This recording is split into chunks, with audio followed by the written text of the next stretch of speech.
Once upon a time in the 1980s, two political darlings strutted onto the world stage with promises of freedom, prosperity, and a leaner, meaner state.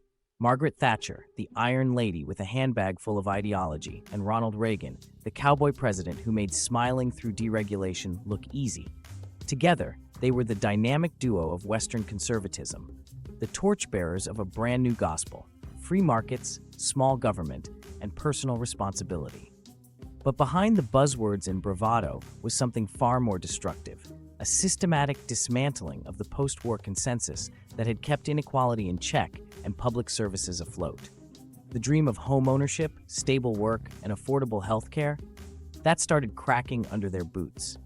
This wasn't just a political shift, it was a cultural overhaul, one that prioritized profit over people and let billionaires write the rules. So today on Tenfold Gold, we're not just taking a swipe at Thatcher and Reagan. We're pulling apart the wreckage of the world they helped build and asking why we're still living with the consequences.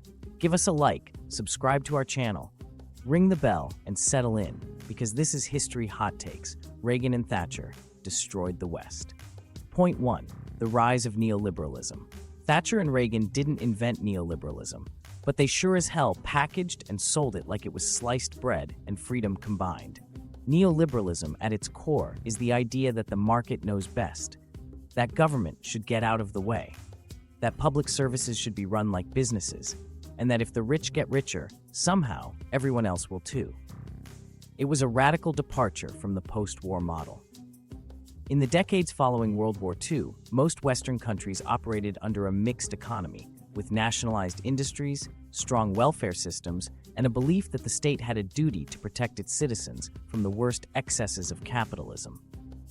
That consensus was already wobbling by the late 70s, but Thatcher and Reagan came in with sledgehammers.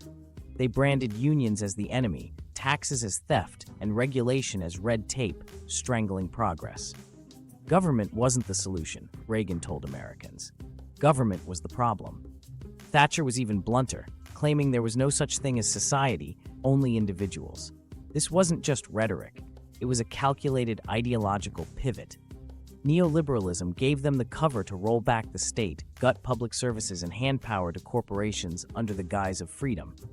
But what it really created was a system where money talks, and everyone who doesn't have any is told to try harder. Point 2. Union busting. Breaking the working class. If neoliberalism was the religion, smashing trade unions was the holy crusade. Thatcher and Reagan didn't just dislike organized labor, they saw it as the enemy, and they went to war. In 1981, Reagan set the tone by firing over 11,000 striking air traffic controllers. Not suspended, not fined, fired. Their union was decertified, and suddenly every boss in America got the message. The president had your back if you wanted to crush collective bargaining. Thatcher was watching, and took it even further. Her government systematically weakened union power throughout the 80s. The miners' strike in 1984-85 was the flashpoint. Thousands arrested, communities torn apart, and an entire way of life bulldozed in the name of market reform. She labeled them the enemy within, as if coal miners were a threat to the nation. But this wasn't just about coal or air traffic.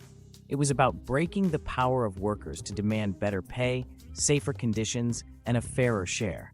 Once the unions were crushed, wages stagnated, and job insecurity exploded. Thatcher and Reagan didn't reform the economy. They tilted the scales, and they made damn sure the working class wouldn't have the muscle to fight back next time. Point 3. Privatization nation. Public services, national assets, the commons, all flogged off like secondhand tat at a car boot sale. That was the Thatcher-Reagan doctrine. If it moves, privatize it. If it doesn't, sell it anyway. In Britain, Thatcher kicked off a fire sale of everything from telecoms to gas, electricity, water, and even council housing. The logic? The market knows best. But once those services were in private hands, prices rose, quality tanked, and the whole idea of public ownership became a punchline. Reagan took a slightly different route: less direct sell-offs, more outsourcing. Government contracts were handed to corporations who slashed wages, cut corners, and made fortunes. Infrastructure, prisons, healthcare, all turned into playgrounds for private profit, with barely a whisper of accountability. Both leaders framed it as empowerment. Shareholders would be ordinary citizens, reaping the rewards of a leaner, freer economy. But let's be honest, most people didn't end up with stocks. They ended up with higher bills, fewer protections, and no one to complain to when the train didn't arrive or the tap ran dry. Public goods became commodities. Citizens became customers, and somehow everything got worse, except for the bottom lines of the corporations who bought it all dirt cheap. Point 4. Deregulation disaster. Picture a banker in red braces, snorting lines off a calculator while yelling about junk bonds. That's the spiritual mascot of the deregulation era. Thatcher's Big Bang, in 1986, tore down the dusty old rules of the London Stock Exchange and replaced them with a Wild West free-for-all.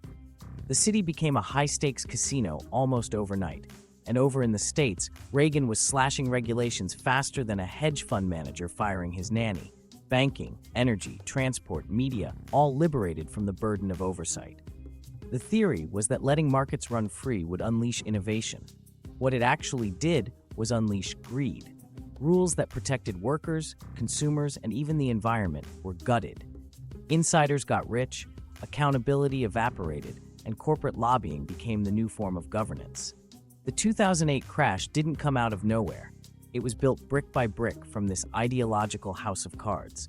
Subprime mortgages, toxic derivatives, Ponzi schemes wearing ties, all of it fueled by the idea that the market is self-correcting, like some sort of invisible hand-me-down god.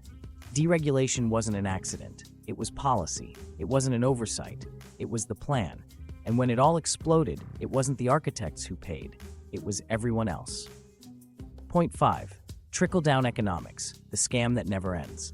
Reagan stood at a podium and told Americans that if they cut taxes for the rich, the benefits would trickle down to the rest of us. Thatcher did the same in Britain, just with more pearls and fewer cowboy hats. The idea? Give millionaires more money, and somehow, by magic or misplaced faith in human decency, the working class would be showered in opportunity.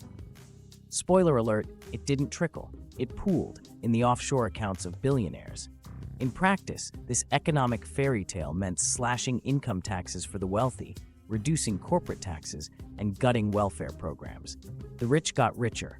The rest got sold the idea that if they just worked hard enough, they too could own a yacht and a second home in Monaco.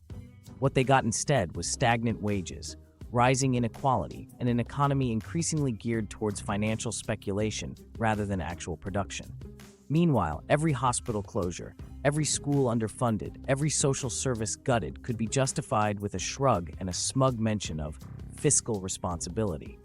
But somehow, there was always money for bailouts, bonuses, and new loopholes for the already loaded. Trickle-down economics wasn't just bad policy, it was ideological gaslighting. A con, a top-down heist disguised as common sense. And the worst part, they're still selling it today, decades later, as if the lie just needs one more tax cut to finally come true. Point 6. The housing crisis was built here. Today's housing nightmare didn't just appear out of thin air. It was manufactured, brick, by policies that started in the 1980s. Thatcher's right-to-buy scheme is often painted as a gift to the working class. Council tenants could buy their homes at a discount. Sounds generous, right? But here's the kicker. Those homes were never replaced. Council stock was gutted, and a whole generation was locked out of affordable housing. Reagan's America sang a similar tune. Federal housing programs were slashed to ribbons, and public housing fell into disrepair. Investment was redirected into mortgage subsidies for private buyers, which sounds helpful until you realize it mostly benefited the middle class and above, while the poor were left with crumbling buildings and rising rents.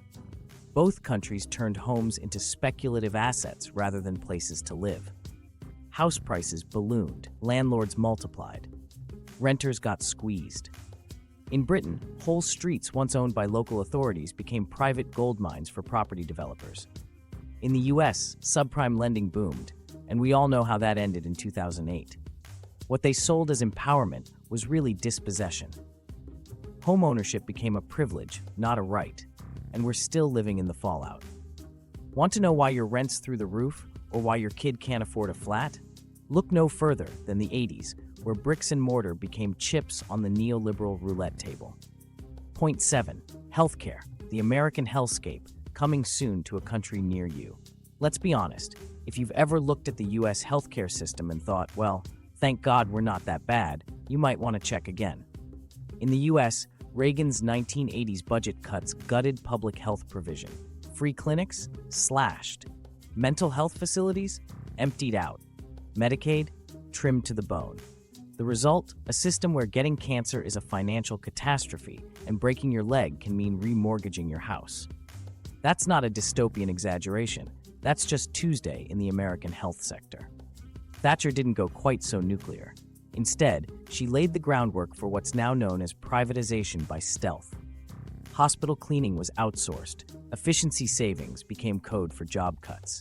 The 1990 NHS and Community Care Act introduced the internal market, forcing hospitals to compete with each other like supermarket chains.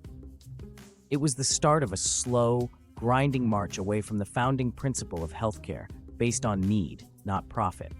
Fast forward to today, and we're staring at waiting lists that stretch into oblivion, crumbling infrastructure, and entire swathes of NHS services quietly being handed over to private providers. All while U.S. healthcare giants circle like vultures over a system they'd love to sink their claws into. If you want to know what happens when you treat medicine like a business, look across the Atlantic. Then, look at your GP surgery and ask how long it's got left. Point 8. Education and the market mindset. If there's one place you really don't want the free market sticking its fingers, it's in your child's education. But Thatcher and Reagan didn't just open the door, they practically rolled out a red carpet and offered the market a permanent desk in the staff room. Reagan's America saw public schools starved of funding, while private and religious schools got a pat on the back and a taxpayer-funded boost. The Department of Education was a constant target. He even tried to abolish it entirely. Teachers' unions were painted as the enemy, and education became less about opportunity and more about obedience. Add in standardized testing and a growing dependence on corporate-sponsored materials, and you had the perfect setup for a system that prized conformity over critical thinking. Across the pond, Thatcher waged her own war on the classroom. The 1988 Education Reform Act introduced league tables, Ofsted inspections, and a national curriculum that told schools what to teach, when, and how. Schools were encouraged to opt out of local authority control and run like mini-businesses, while universities were told to treat students like customers. Education became a product, pupils became data points, and teachers, burned out, boxed in, and treated like cost centers. Today, we're reaping the results: skyrocketing student debt, underfunded schools, and an entire generation left asking why their degrees cost so much and delivered so little. Critical thinking is out, exam factory learning is in. And all the while, private companies hoover up contracts, run academies, and reshape education in their own image. If the point of education was to empower citizens, Thatcher and Reagan missed the memo. What they delivered instead was a system designed to produce compliant workers, not informed, engaged human beings. Point 9. The billionaire era begins. Before Thatcher and Reagan came along, being obscenely rich was seen as something to be a bit sheepish about. Sure, there were always wealthy elites, but they didn't strut about with rocket ships and Twitter takeovers. That all changed in the 1980s, when our dynamic duo effectively lit the fuse on the modern billionaire class and watched the fireworks from the front row. They didn't just slash taxes on the wealthy. They rewrote the entire social contract. Reagan's 1981 tax cuts dropped the top rate of federal income tax in the U.S. from 70% to just 28% in under a decade. Meanwhile, Thatcher's government handed Britain's richest a similar gift, dragging the top rate down from 83% to 40%. Their logic? If the rich get richer, the wealth will somehow trickle down to the rest of us. Spoiler, it didn't. It pooled in offshore accounts and stock portfolios. But the real genius move was deregulation. By unshackling banks, killing capital controls, and letting corporations gobble each other up like Pac-Man on steroids, they paved the way for monopolies, mega mergers, and tax havens to flourish. Suddenly, you didn't have to build something useful to become rich. You just had to own the right assets and dodge the right taxes. The result? A world where a handful of billionaires now own more wealth than half the planet combined. where Amazon workers pee in bottles while Jeff Bezos plays astronaut, where ordinary people can't afford homes, but tech bros buy their fifth mansion in Malibu. Thatcher and Reagan didn't just enrich the rich, they normalized it. They turned unaccountable stratospheric wealth into the goal, not the warning sign. And now we live in a world shaped by that ambition, with inequality baked into the very system, all courtesy of the patron saints of plutocracy. Point 10. From hope to collapse. Reagan and Thatcher promised a shining future. They sold us visions of leaner governments, freer markets, and more individual liberty. No more red tape, no more nanny state, just freedom, prosperity, and personal responsibility. But 4 decades on, what's left of that dream? A flaming skip of broken systems, rampant inequality, and a public sphere that's been strip-mined for parts. In place of bold collective ambition, we got crumbling infrastructure, paralyzed politics, and a generation priced out of housing, education, and even basic healthcare. The trains don't run on time, the taps leak sewage into the rivers, and good luck getting a dentist on the NHS. Meanwhile, hedge funds own the housing stock, tech giants gobble up the economy, and politicians look on, either powerless or complicit. Worse still, the rot has gone global. The West, once seen as a model of liberal democracy, is now struggling to function. Social cohesion has fractured, trust in institutions has flatlined, entire countries have become playgrounds for oligarchs and private equity. The system is so brittle that a single economic hiccup sends millions into precarity. And here's the kicker: we can't even fix it. Because the institutions that might have reined things in, unions, public watchdogs, well-funded media, accountable governments, were all gutted in the name of efficiency. It hoarded power, extracted value, and left the wreckage behind. This isn't just about Thatcher and Reagan anymore. It's about the world they built and the political imagination they shrank. They promised modernity, but left us stuck in a failing model, unable to turn the ship without capsizing it. Hope? That was sold off with British Rail. All that's left now is the receipt, and a future that'll be spent trying to undo the damage. So there you have it. The golden age they promised turned out to be fool's gold, and the free market miracle? More like a slow-motion disaster. Thatcher and Reagan didn't just change politics, they rewired the entire Western world for profit, short-termism, and inequality, and we've been living in the fallout ever since. If this made you question everything your economics teacher ever told you, give us a like. If you want more history that pulls no punches and names names, subscribe and ring the bell. This is Tenfold Gold, where we don't do nostalgia, we do receipts. See you next time when we'll be digging through more myths, more mess, and more of the history they'd rather you forgot.